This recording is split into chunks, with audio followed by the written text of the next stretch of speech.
Bonjour à toutes et à tous les gars, j'espère que vous allez tous très bien. Aujourd'hui on se retrouve pour le format vidéo daily comme d'habitude. Aujourd'hui on a un Bitcoin au niveau des 68 000 $, plutôt intéressant. Je pense qu'on va effectuer un petit mouvement baissier, je vais vous expliquer tout ça un petit peu plus tard. On est toujours sur une tendance à court terme qui est baissière. Donc on ira voir comme d'habitude Bitcoin, Ethereum, Solana, on ira voir également le Tao ainsi que le FET.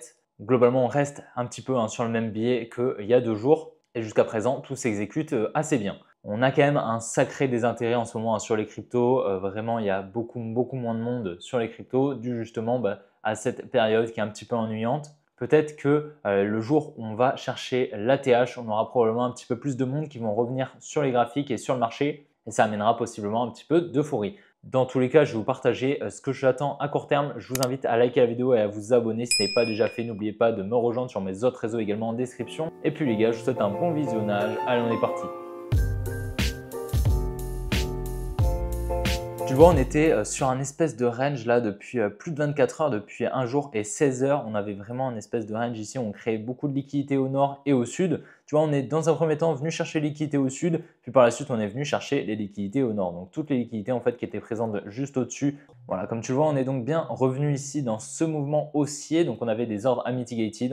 On est bienvenu les mitigated juste ici. Si tu regardes un petit peu, on était en création d'une trendline juste là. Tu vois une grosse trendline ici avec pas mal de high juste ici qu'on est venu liquider très légèrement. Donc bon, j'aurais bien aimé que la liquidation soit un petit peu plus grosse, mais bon, je pense que ça suffit. On a quand même une distribution en lower time frame. Si on descend encore un petit peu en time frame, donc là on voit vraiment le court terme. On verra un petit peu plus tard en higher time frame. Et donc là, tu vois, on avait une résistance ici ou même une trendline juste là qui est venue être liquidée en même temps que la plus grande trendline.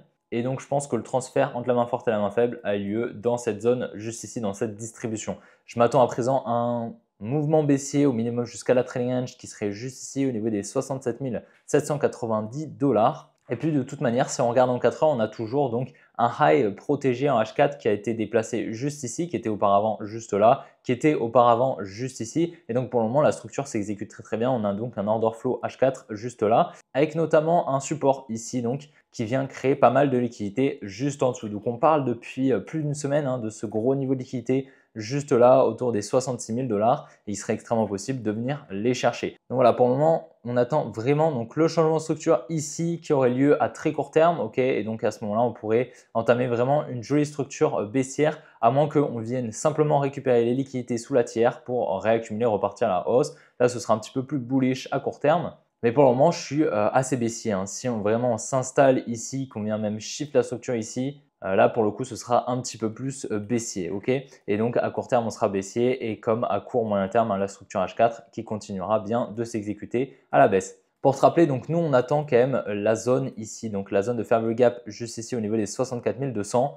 qui est pour nous une très bonne zone en fait pour effectuer un retracement en daily pour par la suite venir chercher l'ATH au niveau des 75 000 $. D'accord, donc pour nous, la zone de liquidité ici est extrêmement importante à venir récupérer pour par la suite accumuler et on essaiera de chercher une position ici si justement on a une accumulation, un setup pertinent dans cette zone ici. Là, tu vois, dans cette grosse demand juste là, ce gros bloc institutionnel baissier où la smart money a des ordres en négatif à venir refermer qui est pour nous intéressant pour potentiellement chercher une entrée. En confluence haussière, on a donc l'ATH qui détient pas mal de liquidité, une jolie résistance, donc beaucoup de liquidité juste au-dessus de la résistance. Donc pour nous, c'est de l'inducement, littéralement une zone à venir récupérer. D'accord, il est très peu probable que la résistance tienne, étant donné qu'une résistance et les supports sont faits en fait simplement pour créer de la contrepartie. Donc simplement, lorsque vous voyez un support, une résistance, une trendline, c'est simplement créé pour récupérer la contrepartie lorsqu'on va venir la casser. Ok, donc par la suite, on a également des equal high ici, donc pareil, une résistance, donc pas mal de liquidité juste au-dessus. Donc c'est pour moi une très belle zone à venir récupérer. Donc je verrai vraiment bien un mouvement baissier pour par la suite venir chercher la hausse.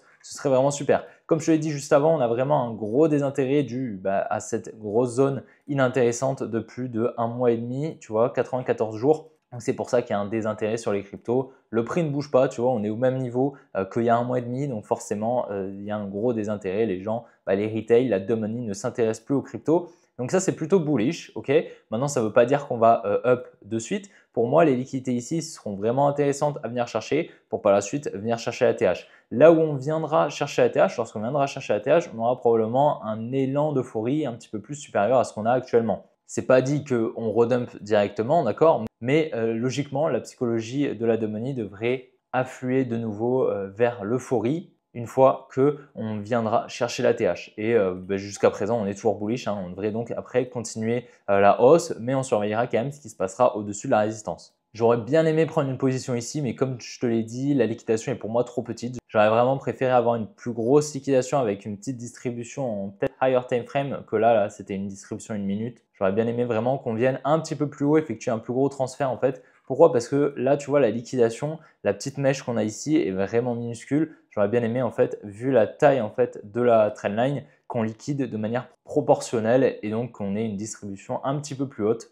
pour par la suite rentrer potentiellement en short juste en dessous du high protégé en H4. Sur l'Ether, le biais également s'exécute très bien. Je t'avais partagé très récemment cette supply ici qui s'est magnifiquement exécutée. Tu vois, on est bienvenu à chercher mitigated les ordres en négatif ici. Donc c'est une supply que je t'avais partagée quand on était ici hein, sur le groupe Telegram. Donc on est bienvenu à chercher, c'est magnifique. On est bienvenu chercher donc l'inducement qu'on avait là et là et on est bienvenu combler la faible gap juste ici. Donc l'analyse s'exécute super bien. C'était une supply extrêmement pertinente due à la présence de cette trendline juste ici. Donc en fait, tout ça là, c'était une distribution, une manipulation qui a été créée par la smart money pour récupérer la contrepartie pour qu'elle puisse injecter ses positions. Tu vois, on est vraiment en train de créer une grosse zone de liquidité. Juste ici, en fait, qu'est-ce qu'on peut voir comment je vois les zones de liquidité? En fait, les zones de liquidité, tu vois, on les voit souvent parce qu'on crée en fait des espèces de supports. Moi, je le vois un petit peu comme en fait un support. Plus on va venir le toucher, plus ça va rajouter de poids sur ce support, plus on a de chance en fait de le casser.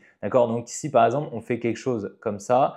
Tac, on vient vraiment effectuer pas mal de touches sur un support. D'accord, on a d'énormes probabilités de venir le chercher. On a très peu de probabilités de venir partir à la hausse sans venir récupérer la liquidité. Donc très souvent, on va venir liquider pour par la suite continuer la hausse. Donc pareil, en fait, lorsqu'on a des petits trucs comme ça qui sont assez horizontaux, tu vois, en fait, ça faut voir un petit peu comme on rajoute du poids, donc on rajoute de la liquidité et donc une liquidation est extrêmement probable avant d'exécuter un biais. Ça peut être un biais haussier, d'accord, on vient liquider pour injecter des ordres en achat, d'accord, pour la smart money, pour par la suite continuer la hausse, ou bien ça peut simplement être une liquidation pour effectuer ensuite un biais baissier, tu vois, et récupérer ensuite la liquidité ici et que la smart money injecte ses positions en vente juste là après avoir liquidé la trendline, tu vois. Donc voilà, il faut le voir un petit peu comme ça. Et c'est un petit peu ce qu'on a, tu vois, sur l'Ethereum. Pour moi, on devrait venir liquider tranquillement. En plus, comme je te l'ai dit, on a pas mal de liquidités encore au sud, là, sous cette mèche qui avait eu lieu donc juste avant la news. Donc forcément, les liquidités ont bien été récupérées, mais ça en a créé beaucoup plus en fait, hein, tout simplement. Également, on a une grosse zone de faible gap, donc une zone où on n'est jamais revenu et on a beaucoup d'ordres à venir mitigated ici au niveau des 3300 $.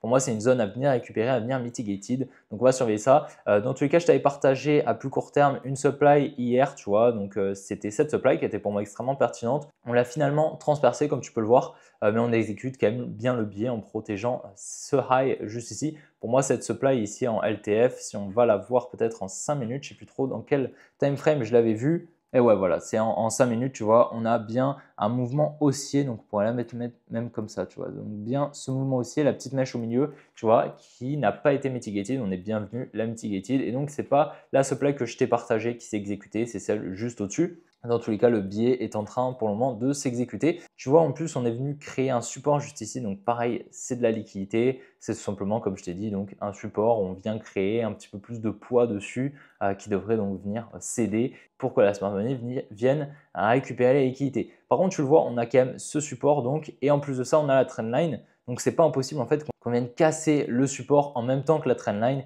À ce moment-là, on aura énormément de liquidités qui vont se libérer juste là. Donc, à ce moment-là, qu'est-ce qui pourra se passer? La smart money pourra totalement avoir assez de contrepartie pour injecter ses positions en achat juste là et par la suite continuer la hausse, d'accord? Et à ce moment-là, le transfert entre la main forte et la main faible aurait lieu ici sans forcément qu'on vienne liquider tous les lots juste ici. D'accord? C'est une possibilité, j'aimais cette possibilité qui n'est pas impossible due à cette confluence des deux niveaux de liquidité qui se rejoignent. Donc voilà, c'est quand même une zone intéressante à surveiller tout de même lorsque on viendra donc liquider ces deux niveaux. Sur le Solana, pareil, pas grand chose à dire honnêtement, on reste sur les mêmes niveaux depuis, tu le vois, 10 jours.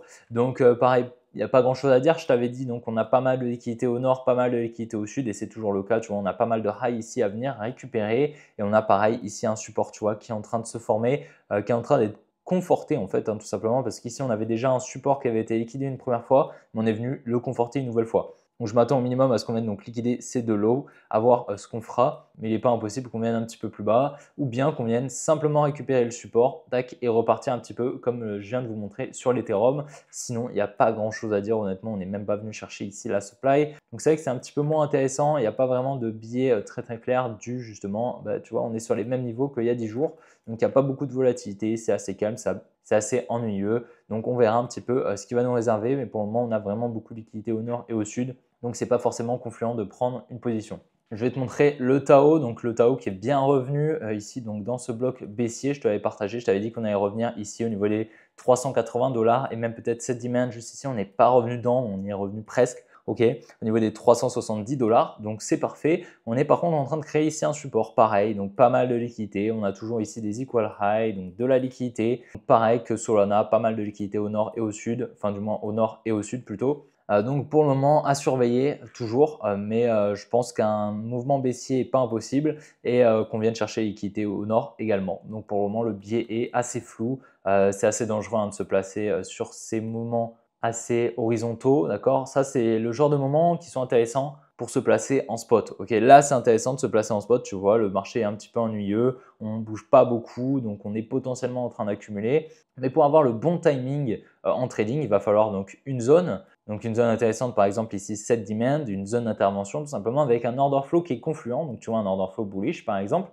et une liquidation pour avoir le timing parfait. Donc par exemple si on vient faire quelque chose comme ça, qu'on vient conforter un nouveau support juste ici, qu'on vient liquider, et là à ce moment-là ce sera vraiment intéressant potentiellement de long avec du levier pour justement spéculer à la hausse avec justement cet order flow haussier qui est en train de se dessiner, cette zone d'intervention qui est pertinente et en plus de ça cette confirmation, cette confluence pour avoir le bon timing en trading. Donc tu vois, on ne peut pas rentrer ici avec du levier dans cette zone. C'est totalement idiot, d'accord? Parce que là, tu auras peu probablement en fait le bon timing dû aux liquidités au nord et au sud. Tu as de très fortes chances de te faire stop loss. Par contre, comme je te l'ai dit, c'est dans ce genre de zone un petit peu horizontale qui sont intéressantes pour acheter du spot. Ok, donc là, ça peut être intéressant également d'acheter du Tao. On est quand même sur des très bons prix. Si on va chercher la TH, on est quand même, tu vois, à plus de 100%, donc ça fait 1 x 2. Donc c'est quand même pas trop mal, je trouve. Le risk-reward est quand même assez intéressant. Le fait devient de plus en plus intéressant. Je vais t'expliquer pourquoi. Je te rappelle un petit peu, on est toujours ici dans cette structure baissière weekly, donc avec un high protégé weekly ici, un order flow potentiel ici, donc au niveau des 1,6 $.